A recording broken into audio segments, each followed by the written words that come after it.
In today's video lesson, I'd like to look at the topic of practicing your scales in groups. I really like this way of practicing scales, so it's very simple.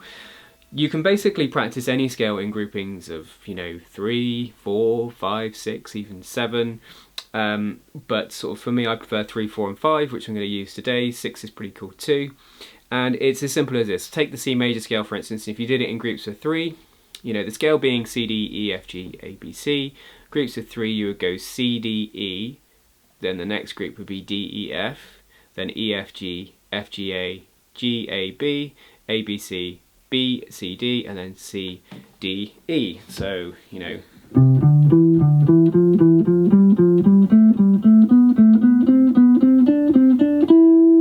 Why is this a good thing to practice? Well, because typically when we first sort of practice scales, we just practice them ascending and descending. So,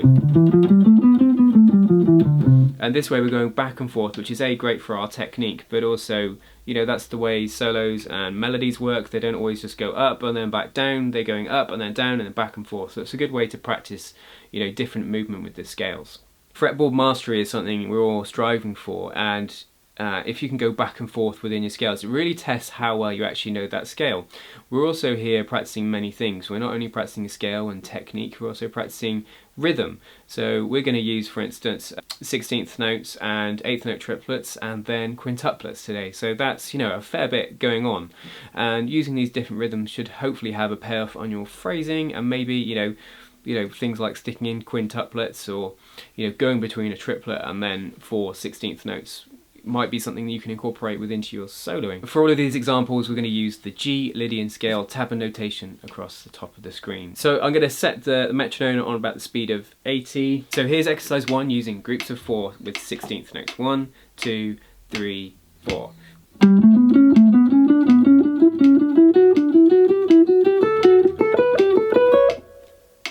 Get that a bit cleaner.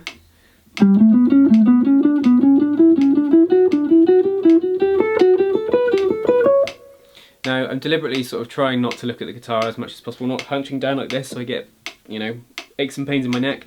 Get close to the frets so you can feel the frets against your finger so you know where you are on the guitar.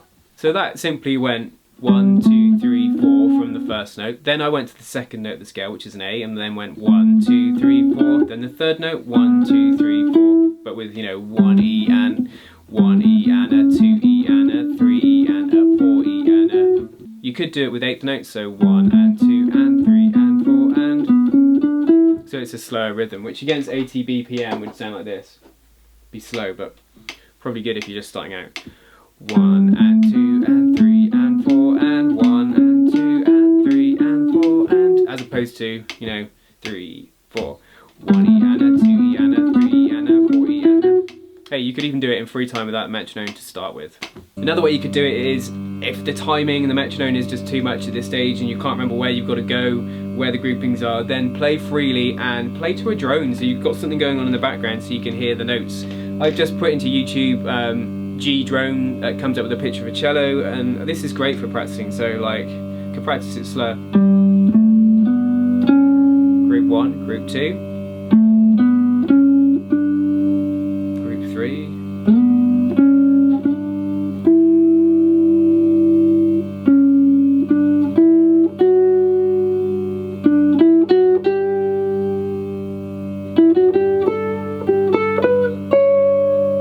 Great for soloing practice. You can make it major or minor.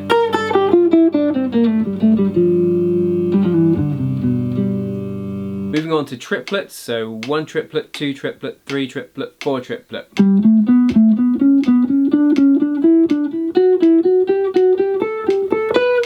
Ideally, you don't want to just be thinking about, shapes. You want to be thinking, G, A, B, C sharp. It's hard to say stuff like that quickly, but you know what I mean. So you're thinking group 1 G, then A, so it's like G, A, B, C sharp, D, and so on. Group 3, let's mix up exercise 1 and 2 and alternate between groups of 4 and groups of 3. You can also do it the other way around. We're going to do 4 then 3, but you could do 3 then 4. So this would be like 1 E and a 2 triplet, 3 E and a 4 triplet.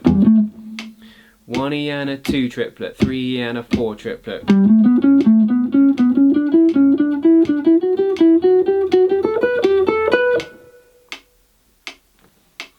I really like that sort of jarring effect you get of going between 4 and 3. It sounds super strong. Exercise 4, let's stick 5 notes. Now, when we play a 5-note grouping, we call it a quintuplet. We're going to place these 5 notes in the space of 2 beats. People often count this with the word university, as it has 5 syllables. So like university, university, university, university. Let's get that right.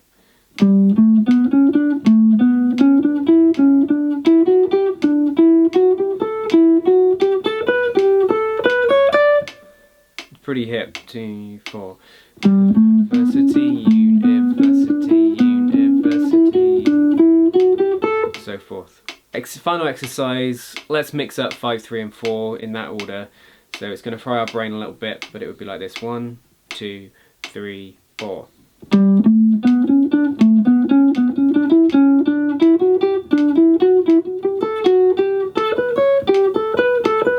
In a video I did at the start of the year, I said, you know, try not to pick up your guitar when you practice and not know how you're going to practice. And by having these different practice methods like grouping that you can call upon, it's a great way to just have a go-to way to work on scales.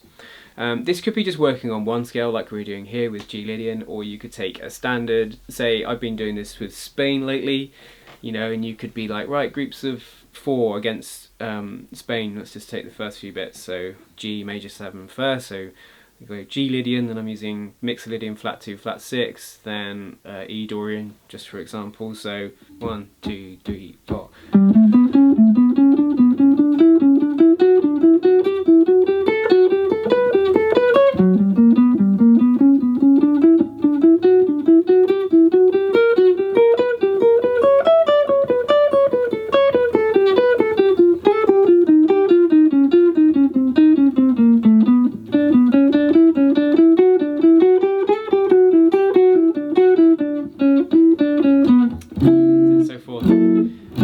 Tripped a little bit at the end, but you know, you get the idea. So taking a standard, taking, you know, there I went G Lydian, mixed Lydian flat 2 flat 6, E Dorian, A altered I think, and then I was just back to D Ionian.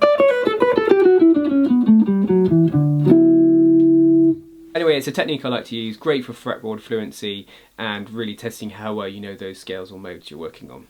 Well, that's the end of today's video. Thank you so much for stopping by my channel. If you're new here, please consider subscribing. You can do that by clicking up here, or why not check out a personal video recommendation for yourself by clicking up here.